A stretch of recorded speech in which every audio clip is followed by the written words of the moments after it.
Today on Your Government in Action, where we cover bills, votes, records, and how it affects you. Bernie Sanders has spent more than 3 decades in Congress as an independent, never joining either party, and his record is one of the most unusual in American political history. Bernie Sanders has been in Congress since 1991. That is longer than most Americans have been adults. He introduced over 1,000 bills in his career as a primary sponsor. Only 3 became law. 2 of those renamed Vermont post offices. The third delivered $11 billion for community health centers. He ran for president twice and never won, and he did all of this without ever joining a political party. To understand his record, you have to start with where he came from. Bernard Sanders was born in Brooklyn, New York in 1941. His father was a paint salesman who immigrated from Poland. His mother grew up in Brooklyn. The family was not wealthy. Sanders has said that financial stress was a constant presence in his childhood home, and that experience shaped his focus on economic inequality throughout his career. He attended the University of Chicago, where he became involved in civil rights activism. He was part of student sit-ins and attended the 1963 March on Washington. After college, he moved to Vermont, where he worked a series of jobs including documentary filmmaker and carpenter before entering politics. He ran for Senate and governor multiple times in the 1970s and early 80s as a third-party candidate. Losing each time, in 1981 he was elected mayor of Burlington, Vermont by 10 votes. He served 4 terms. He expanded youth programs, invested in waterfront development, and was known for accessible city government. In 1990, he won a seat in the U.S. House of Representatives as an independent, defeating the incumbent Democrat. He served in the House from 1991 to 2007. He was elected to the U.S. Senate in 2006 and has served there since. He is now the longest-serving independent in congressional history. He identifies as a democratic socialist, a label he has embraced openly throughout his career. He is not a member of the Democratic Party, though he caucuses with Senate Democrats and ran for the Democratic presidential nomination twice. That combination, an independent who runs in Democratic primaries, has made him one of the more complicated figures to categorize in modern American politics. Now let's look at what he actually did in those 3+ decades in office. Sanders introduced over 1,000 bills during his time in Congress as a primary sponsor. That is a large number, but the passage rate tells a different story. Only 3 of those bills were signed into law. 2 renamed Vermont post offices. The third was an amendment he attached to the Affordable Care Act in 2010. That amendment secured $11 billion for community health centers across the country. It was the single largest expansion of federally qualified health centers in American history. Sanders supporters call this his biggest legislative win. Critics note that it came through an amendment, not a standalone bill he authored and passed on its own. Sanders developed a reputation in the House as the, quote, amendment king. He had a strategy of attaching amendments to larger bills in order to move smaller policy changes forward. This worked. He passed more amendments on the House floor than most other members during that period. But amendments and sponsored legislation are different things. He did not move major bills through committee and into law in the traditional sense. In 2023, Sanders became chair of the Senate Budget Committee. That gave him direct control over the budget process and subpoena power for the first time. He used those powers to call in executives from pharmaceutical and food companies to testify about pricing. He also held hearings on corporate profits and wages. Some of those hearings drew testimony from executives who had raised drug prices dramatically while reporting record profits. He voted against the Iraq War authorization in 2002. He voted against the Patriot Act. He voted against the Defense of Marriage Act in 1996. He voted against the crime bill in 1994, citing concerns about mass incarceration. He has voted consistently for expanded Medicare coverage, against trade agreements he argued hurt American workers, and for increased federal spending on housing and education. He voted for the 2022 Inflation Reduction Act. He has consistently voted against legislation he viewed as corporate-friendly, even when that put him at odds with Democratic leadership. His voting record is one of the most consistently left-leaning in the Senate. Across more than 3 decades, he has rarely strayed from the positions he held when he first arrived. That ideological consistency is unusual in an institution where members frequently moderate their positions in response to shifting political winds. His record has real high points, and it also has real points of criticism worth examining. Let's start with what his supporters point to as accomplishments. The $11 billion community health center expansion is the most concrete legislative win on his record. Those centers now serve roughly 30 million Americans in underserved areas. That is a direct, measurable outcome. His Budget Committee chairmanship produced public hearings where pharmacy executives were questioned under oath about drug pricing.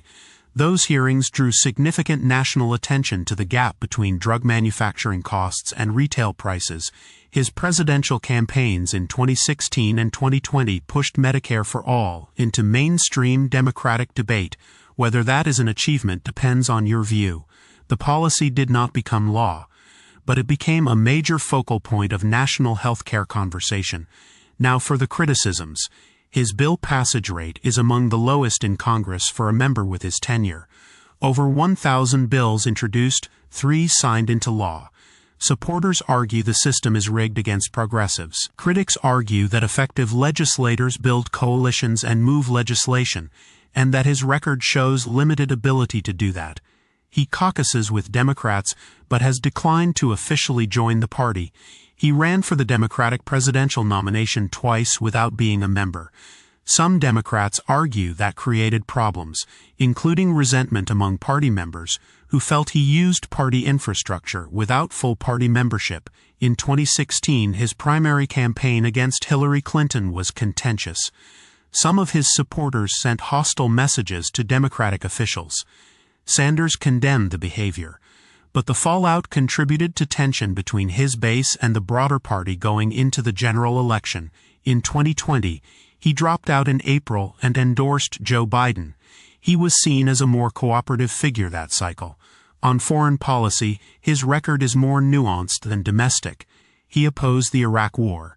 He supported U.S. intervention in Kosovo. He has expressed consistent concern about foreign military aid and its oversight. He voted against several defense authorization measures he felt lacked accountability provisions. On guns, he represented Vermont, a rural state with high gun ownership. His early voting record reflected that. He voted against the Brady Bill twice in the 1990s. He later shifted his position and voted for expanded background checks. He has said his views evolved. Critics note the earlier votes. Supporters note the later ones. One of the most distinctive aspects of his career is how he funds it. Bernie Sanders has made campaign finance a central part of his political identity. He does not accept money from corporate PACs. He does not hold fundraisers with lobbyists. His campaigns have relied almost entirely on small-dollar individual donations. In 2016, his presidential campaign raised $228 million. The average donation was $27. That number became one of the most cited statistics of that election cycle. The fundraising infrastructure was built on ActBlue, the online platform used by Democratic-aligned candidates. His donor base was enormous in raw number of contributors. Most gave small amounts repeatedly. His 2020 campaign also raised hundreds of millions through the same model. No PAC contributions. No large donor bundlers in the traditional sense. His Senate campaigns have followed the same pattern. He does not appear on the Federal Election Commission donor lists dominated by a handful of wealthy individuals. By contrast, many of his Senate colleagues rely heavily on fundraising from the finance, pharmaceutical, and energy sectors. Critics of his model argue that the small-dollar approach still benefits from massive media coverage, which functions as a kind of earned advantage. His visibility as a national figure means he can raise at scale without needing to court institutional donors. Supporters argue that is exactly the point. The question of who funds a politician matters because it shapes what that politician prioritizes. Sanders has used his donor base as a core argument for his independence. He argues he cannot be bought by pharmaceutical companies, insurance companies, or Wall Street because he does not take their money. That claim is verifiable from FEC records. He does not take corporate PAC money. What is harder to measure is whether that translates directly into specific policy outcomes. His consistent voting record against trade deals, corporate subsidies, and financial deregulation is aligned with his stated independence from corporate donors. Whether the cause and effect runs in that direction is for voters to assess. So what does he actually stand for, and how does that compare to what he achieved? Sanders has held a consistent set of policy positions across his entire career. They have not shifted dramatically based on electoral cycles. That consistency is notable. Here is where he has stood on the major issues. On healthcare, he has advocated for a single-payer Medicare for all system since at least the 1990s. The proposal would eliminate private health insurance and replace it with a federal program covering all Americans. It has not passed, but he has introduced the legislation repeatedly in the Senate. On wages, he has pushed for a federal minimum wage of $15 per hour since at least 2013. The federal minimum wage remains $7.25, unchanged since 2009. Several states and cities have adopted $15 minimums on their own. On education, he has called for tuition-free public college and university education, funded by a tax on financial transactions. That proposal has not become law. On climate, he has supported the Green New Deal framework, which calls for a rapid transition away from fossil fuels combined with economic investment in affected communities. The Green New Deal resolution did not pass into law.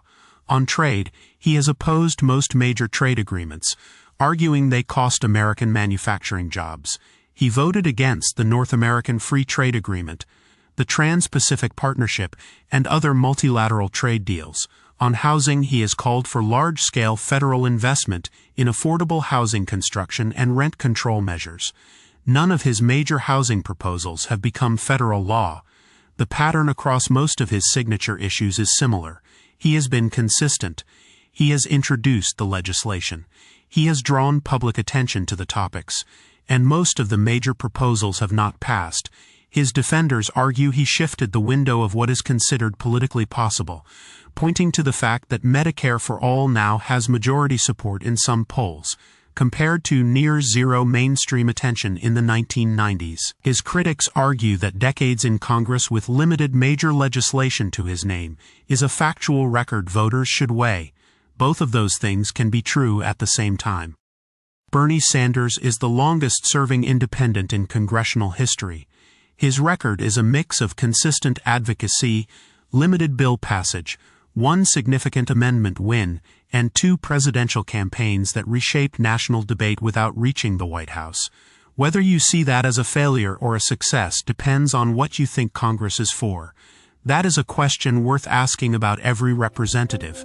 Subscribe to Your Government in Action for more breakdowns like this.